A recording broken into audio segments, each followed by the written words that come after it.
Hello and welcome, my name is Trenton Hoshiko, and today we are doing a lighting breakdown for a painting, specifically The Girl by the Window by Edvard Munch. I looked that up right before I started recording here just to make sure I got the pronunciation right, and turns out it's not Munch like everybody says, it's Munch. So we're going to get started here. We are using Drawio, as I've talked about in previous videos. We can have a link to that down below. So I have my Drawio and we're going to get that open and it's going to say open an existing diagram or create a new diagram. We're going to start by saying create a new diagram and we're going to choose blank diagram and say create. If you'd like to make one of these yourself, you can get the free template that I have over on my Patreon, and it has a bunch of filmmaking style tools that are being brought into the Drawio program. It's free and open source, so this is super easy and super effective. The easiest way to get that template into the program is just going File, Import, and then I have mine on my desktop and we're just going to open it. And we then now should save this as whatever we need to save it as. So I'm going to say save as. Okay, so now you can see all the different tools that I have across the top here. I go more over this in my actual lighting diagram video, but today we are actually going to be making one. So let's get into this. I'm going to drag and drop the image directly into Drawio. And I'm going to say resize, otherwise it could be huge. And so this is the image we're going to be working with. I'm going to drag it to the side here. That way we have a little bit more space to work with. So the first thing I usually do is actually go through and look at the image and see what there is to notice about the lighting for this. Now this is a Munch image, so it is a little bit more loose with its stroke and style and shape and form, and it has a lot of texture, and I really, really like that. Obviously, we're not going to be getting exactly that same thing out of a camera, but I like to think about that if I was choosing a lens that might be a little more diffuse, or maybe, you know, a lens that has like swirly bokeh, that could work really well for this kind of vibe. But for now, let's look at the lighting. Now we see, obviously, the big part is the window right here. And I usually in Drawio just actually take some of these shapes and say, okay, well, that's my big source right there.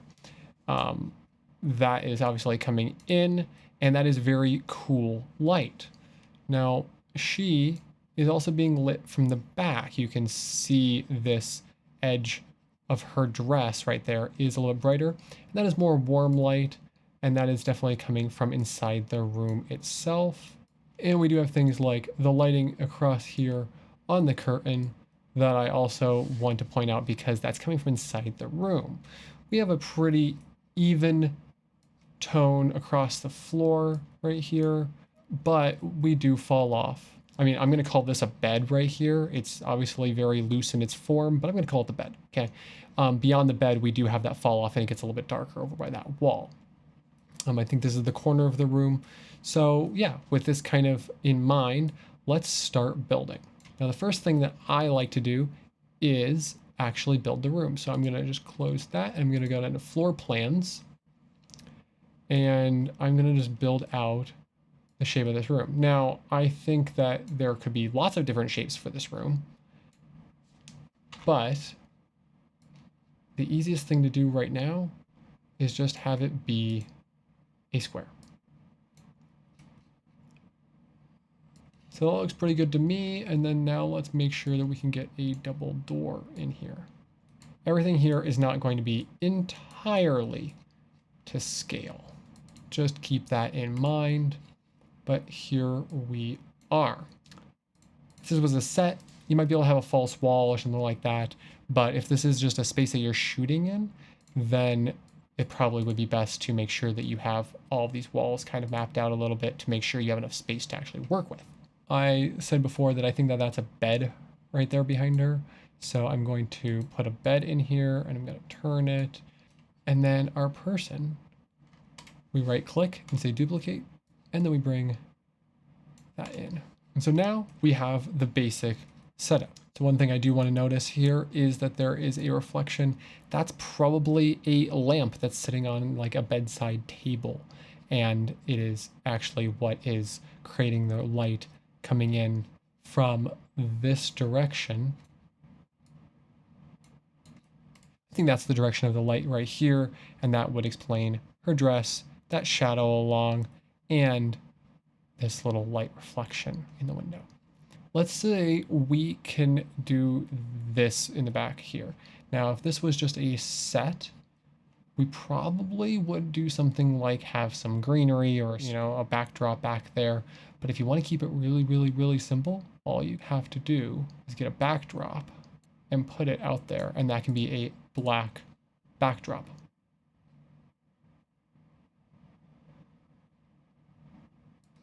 You can take 2 lamps and put them there. Now, these probably should be pretty powerful to get that kind of reflection on the floor. We also want to note that this is pretty hard light right here. So watch out for multiple shadows. But you want to make sure you can get that kind of cut out image on the floor. I'm using a floor lamp here to be what is behind her, but that could be a lantern, that could be lots of different things. This is a pretty old painting, so actually how that's being lit is probably much more likely to be a lantern.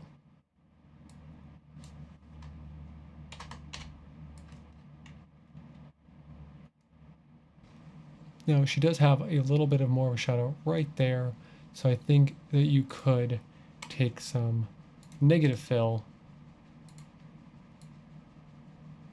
put it right about there. Let's get our camera in place.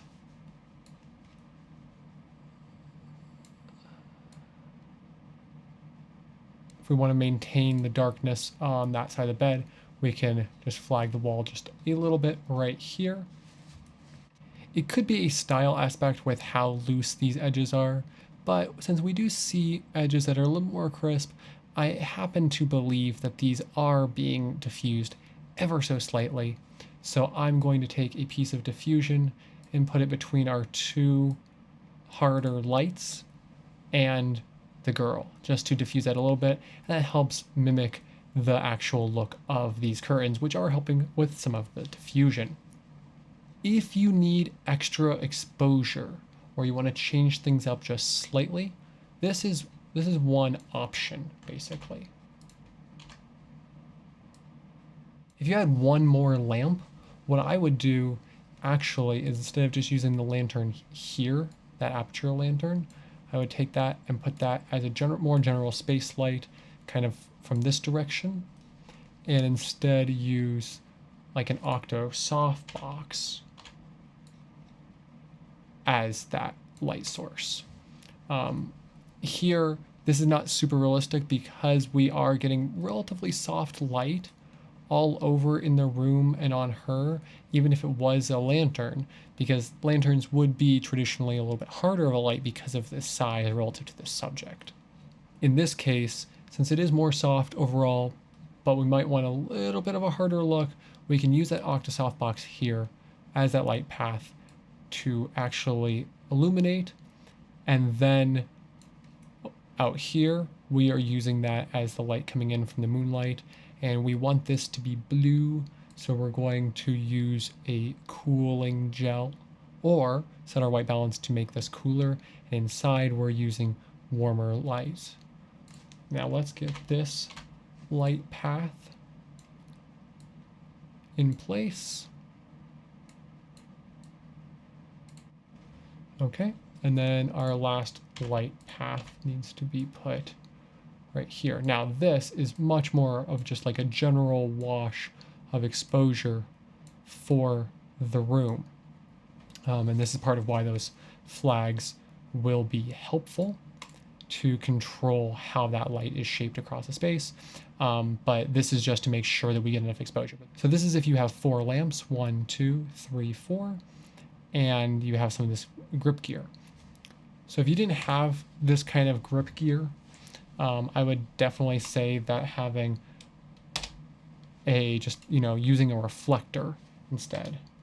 5-in-1 reflector to just block some of that light. If you only have 3 lights and a reflector, this is how you can do it.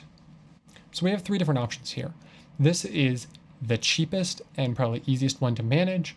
All you need is some sort of 5-in-1 reflector or something to block the light from going onto that wall. And you only need 3 lamps. Now, you still want strong lamps. I really like the GVM P80S lamps, especially the second version that they just came out with and then did some more updates to even. I really like those. They're relatively affordable, and you can get a couple kits of those and be pretty well off with some flexible lights. Now, this would mean that you have to have 3 lamps. Now, if you were trying to do this with like 3 low-level light panels, you might not have enough exposure.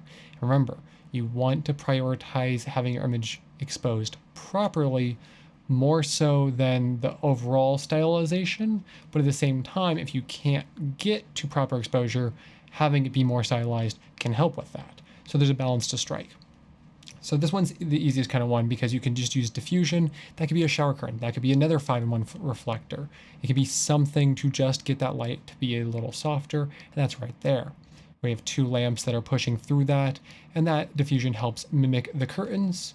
Then we have our subject standing here getting washed with that light from the front, and the floor getting washed with that. From inside, we're using a lantern, or if we wanted to go even cheaper, we could just get a Godot Octobox and put that there. That's washing in the room, and we are blocking some of that light from this wall just so that it doesn't change the shape too much. We don't want to be too exposed on that wall because this is not a high key scene. This is a relatively low key scene, maybe medium key, kind of depending exactly on your opinion. Now let's go to the second option. The second option, we're going to use 2 flags here. The bottom flag is going to be used for negative fill to just give a little bit more shape. This flag right here, once again, is going to be used to control the spill on that wall. This will be easier to use and manipulate than the 5-in-1 reflector, but it costs a little more money, obviously.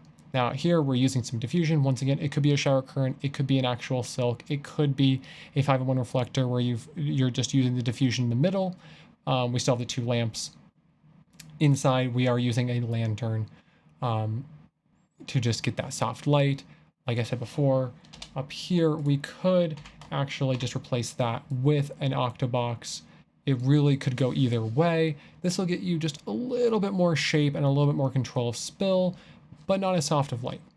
Now down here, this would be my preferred way to set it up, where you have a flag guarding the wall, a flag providing negative fill, lantern right here to get a general wash and protect our exposure overall. The Octobox here is providing some shaped light that is being motivated by that lantern. And then out here, we have our 2 lamps that are pushing through our diffusion. Now, this would be probably better if it was a silk or an actual piece of diffusion, but once again, could be a shower curtain, could be just a curtain that you got at the thrift store.